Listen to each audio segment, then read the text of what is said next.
The mind may be a terrible thing to waste, but it does make for a really exciting theatrical experience.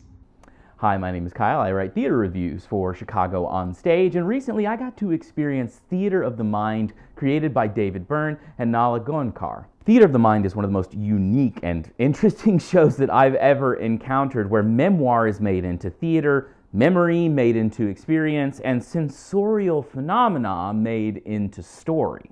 Theater of the Mind is kind of an autobiographical show about the life, relationships, memories, and career of David Byrne. Audiences are led through multiple rooms by an actor who is playing David.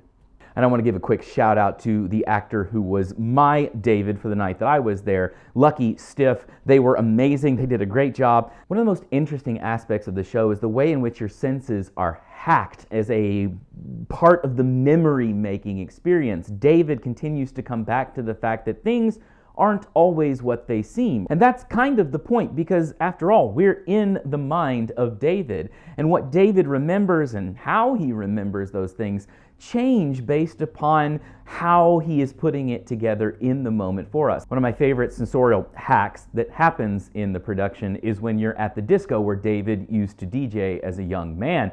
And he gives you a little cube substance that's kind of chalky when you put it in your mouth. It seems like it's symbolic or metaphorical of drug use, but then he follows that by giving you a lemon wedge to put in your mouth and eat. And when you do, rather than the sour thing that you expect a lemon to taste like, it comes out tasting juicy and fruity and very sweet.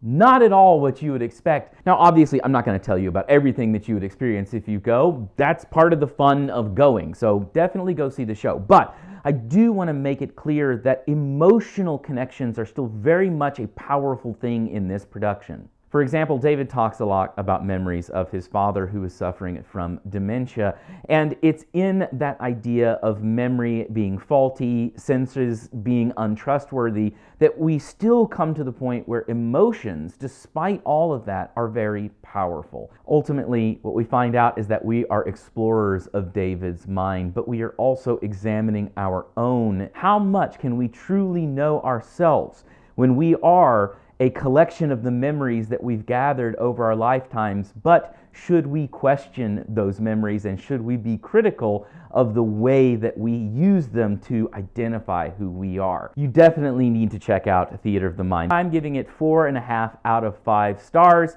It's really worth attending, and it's also really worth reading my review of the show at chicagoonstage.com. Thanks for watching. I'll see you at the theater.